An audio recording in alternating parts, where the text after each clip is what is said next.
apologize for getting started late. First day back from Thanksgiving, so I hope everyone had a good Thanksgiving weekend. I want to talk to you today about where we stand on the recount, lawsuits, and the upcoming elections on December 1st and January 5th. The truth matters, especially around election administration. So the recount is going on schedule to be completed by our assigned Wednesday date at the midnight deadline. Once that is complete, our office, continuing our work to be transparent as possible, will be releasing the recount results online as quickly as possible. That is the great thing about our paper ballot system. It is auditable, it is recountable, and can provide voters the confidence that the outcomes are correct.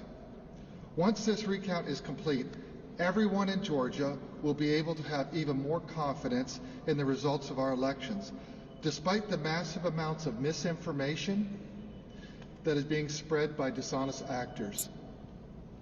There are those who are exploiting the emotions of many Trump supporters with fantastic claims, half-truths, misinformation, and frankly, they are misleading the president as well, apparently.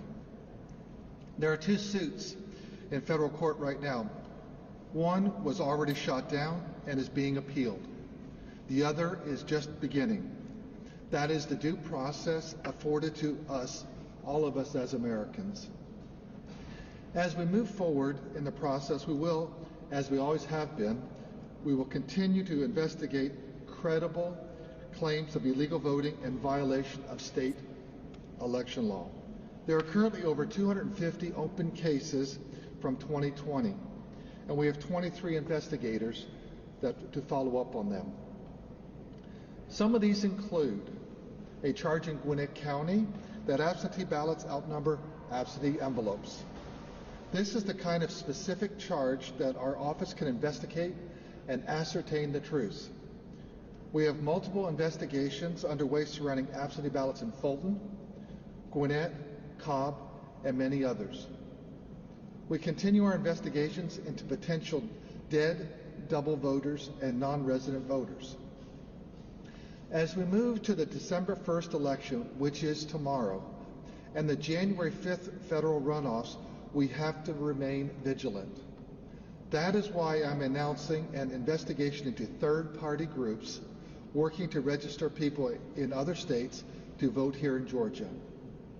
We have opened an investigation into a group called America Votes, who is sending absentee ballot applications to people at addresses where they have not lived since 1994. Vote Forward, who attempted to register a dead Alabama voter, a woman, to vote here in Georgia. The New Georgia Project, who sent voter registration applications to New York City. And Operation New Voter Registration Georgia, who is telling college students in Georgia that they can change their residency to Georgia and then change it back after the election. Let me be very clear again. Voting in Georgia when you are not a resident of Georgia is a felony, and encouraging college kids to commit felonies with no regard for what might mean for them is despicable.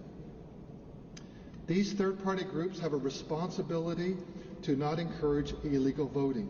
If they do so, they will be held responsible. Let me emphasize this again. Casting an illegal vote in Georgia is a felony. Casting more than one vote in Georgia is a felony in one election, obviously. This office will continue to take steps to protect the voting rights of the legally registered Georgians of this state, Republican, Democrat, Independent, and whatever other party you may be a member of, and whoever you align with. Upholding the law matters, truth matters, and your vote matters. Anyone telling you to boycott an election is not on your side. Your right to vote is sacred.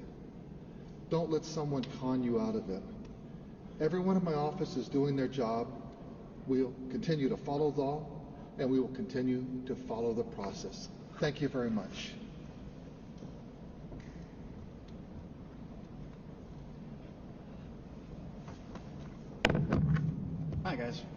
Glad to be back out of COVID quarantine and see all y'all in person again.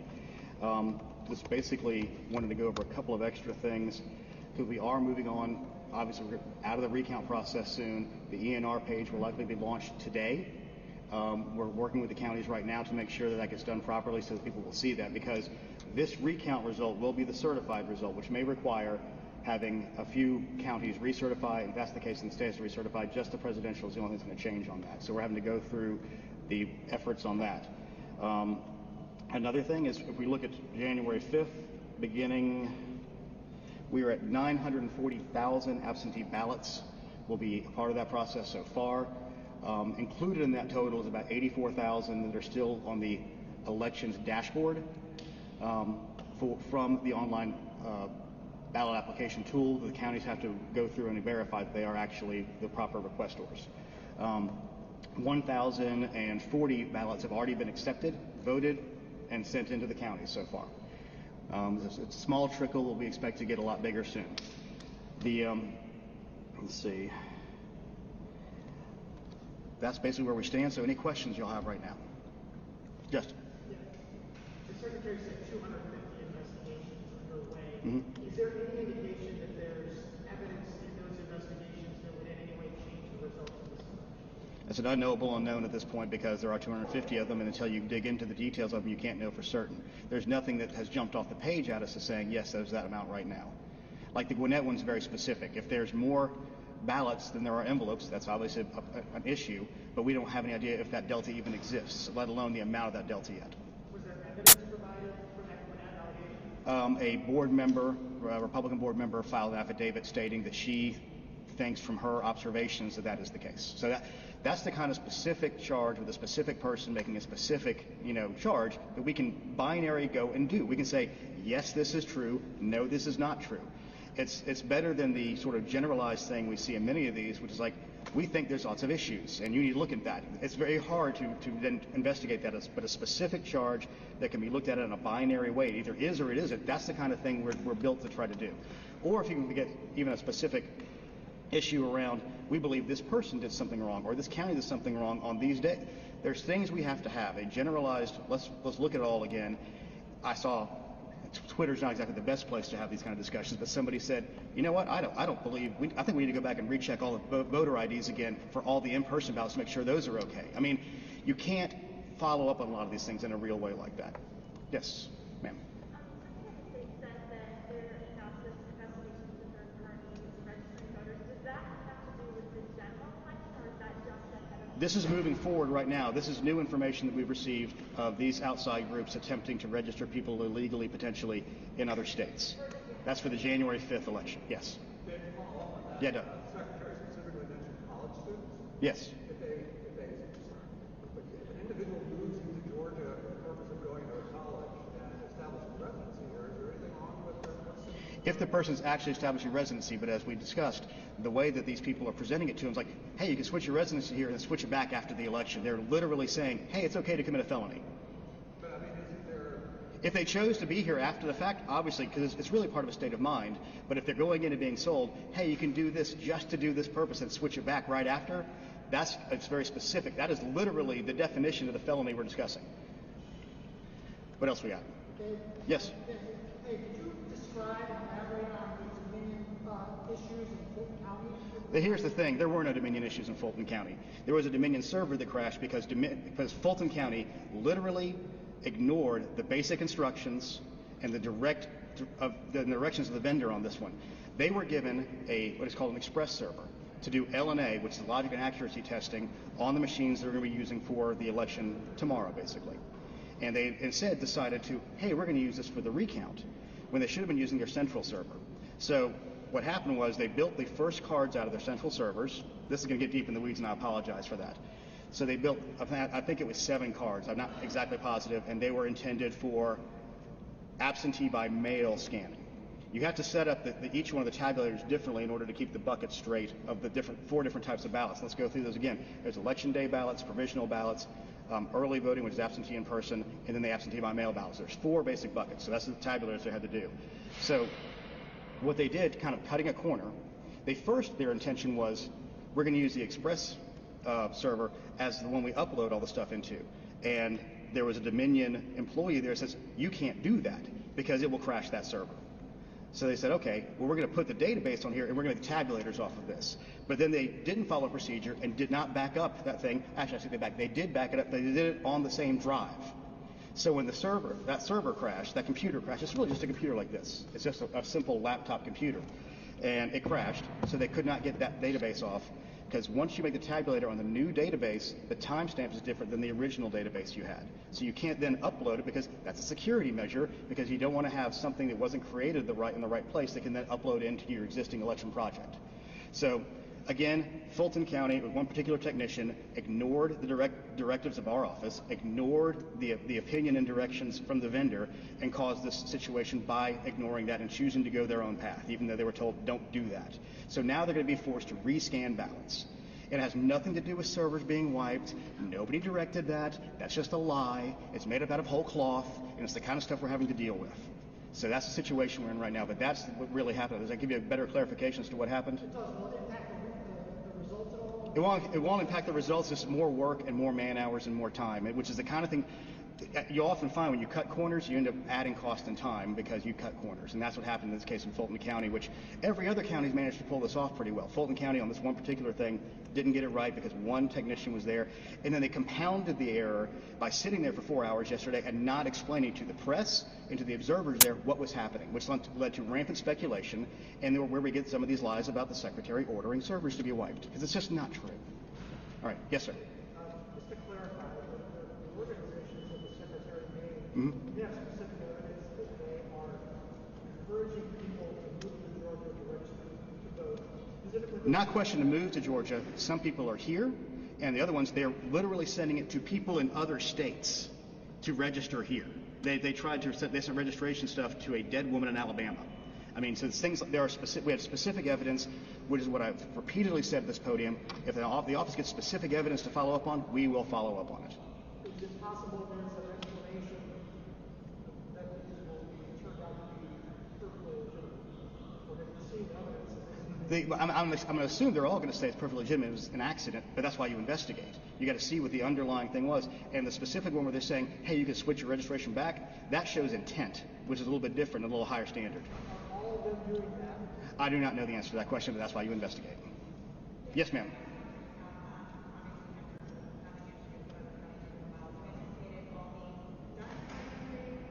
I have confidence it will all be done by Wednesday at midnight, but it is 2020, so I'm never going to say, yeah, we know it's going to happen, but we're pretty sure it's going to happen. Yeah, Doug. President Trump and supporters have attacked Dominion a lot over the last few days. Mm-hmm. The Secretary of State's office obviously made a decision with the publicity of the legislature to choose Dominion. Could you talk about how defensible it is to abuse that system, given the sort of vulnerabilities that all computers have with regard to the kind of things that we're supposed to do? Here's the reality. Again, there are people who are upset with the outcome of an election. Dominion, let's start with the full timeline again. In 2019, the legislature passed a bill that required BMDs, a ballot marking device, to be the machine of choice for the state, regardless of vendor. I think the day after the legislature passed it, after both houses passed it, we released an RFP that the office has been working on essentially since before the secretary was sworn in. That RFP process followed the Georgia procurement law, and we worked in coordination with the Department of Administrative Services. There were 3 bidders. There were potentially 4. One bidder, Hart InterCivic, missed the deadline by, I don't know. They had uploaded stuff, they didn't hit the final upload, so they were cut off out of the gate. Then you had ES&S, which was the incumbent vendor who had taken over the old die-bowl machines. You had Dominion, and then you had another one called Smartmatic that partnered with another company whose name escapes me now because it's been over a year ago. So we went through a process, and they were scored. There was 32 main questions, and I want to say there's something like 250 or so sub-questions from that were all scored by a group of individuals. There were 7 people on the committee, and they were not just Secretary of State. In fact, I think there was only 2 from Secretary of State's office, but we had a disability advocate there. We had 2 elections directors on there. We had, a security expert from the Georgia Technology Authority. So we had a faceted group of people doing these evaluations. So all three people did their written bids, then all three of them came in and did in-person demonstrations. From those, the initial scoring came in. The ES&S was number one in technical, but they were bad on pricing, and Dominion was best on pricing and just a little behind ES&S on technical. So then we moved into a negotiation phase with both ES&S and Dominion. And there's a lot of security questions throughout all of this thing, and so everybody answered those things equally. And we put price down at only 25% of the overall amount, so that was only part of it. And it was a smaller part, because we were trying to say, what are you balancing off on this for the taxpayers versus what you're getting on the value side? So at the end of the day, they had their initial bids, and all of this is available on the Department of Administrative Services website. It's all public and transparent. You can see the initial bids. You can see the contract. It's all there in black and white. It has been there since we signed the contract, which was in the summer of 2019. So Dominion, both ES&S and Dominion lowered their prices a lot. So we did a good job protecting the taxpayers on that front. But Dominion still came out ahead. So Dominion, following our procurement law, was the one that was chosen. And if you remember at the time, there was a lot of, some of these same people who are complaining now are complaining that, the bid is being rigged for ES&S because there are people who Kemp knew who used to do that, even though Kemp's office had zero to do with this. None. Zero. Nada. Zilch. So we chose Dominion.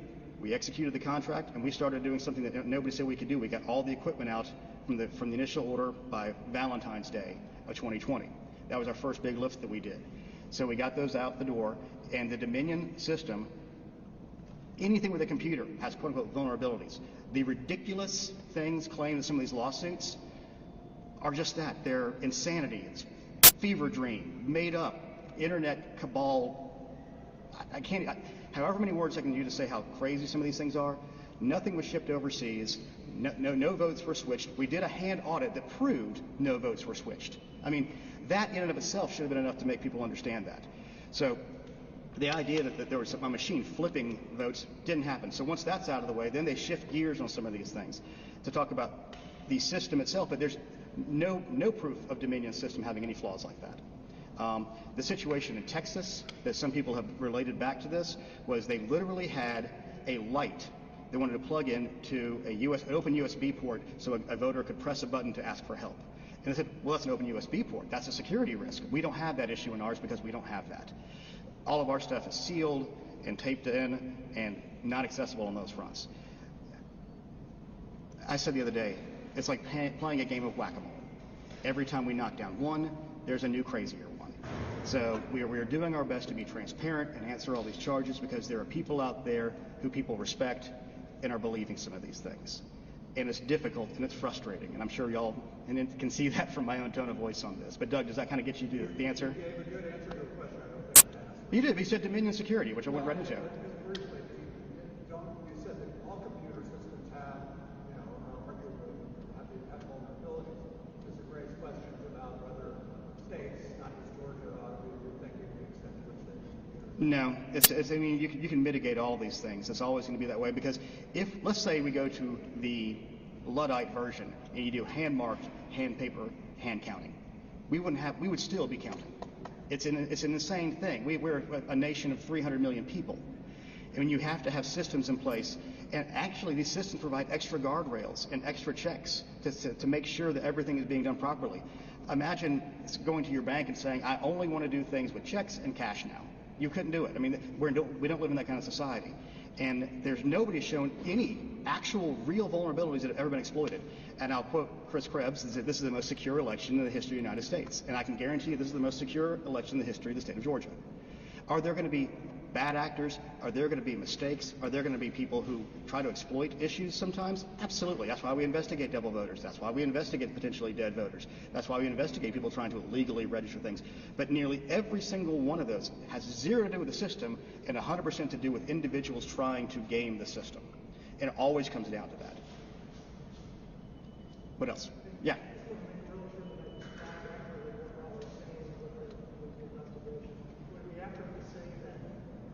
In at least one case, the company or one of these organizations asked or encouraged someone to move to Georgia temporarily. No, I didn't say move to Georgia again. What I said was there's people outside of Georgia that were trying to register, and or people who are in here who are temporary residents who they're trying to say, hey, you can vote this way and then flip back. And that's where you get to the intent of you're really trying to game the system at that point. So we're not saying they're trying to encourage people to vote here. There was a lot of Twitter activity, and we've seen some other internet move to Georgia and vote. So we do know that exists too, and we're trying to track that down as well. But these 4 specific ones had more to do with trying to register people illegally directly. All right. You specifically mentioned the new Georgia project. I didn't. The secretary did. What specific allegations are there? And that specific one, they sent voter registration forms to individuals in New York City, and obviously not living here. What else? Anybody? All right. Well, thanks, guys. I'll let you later. Hopefully.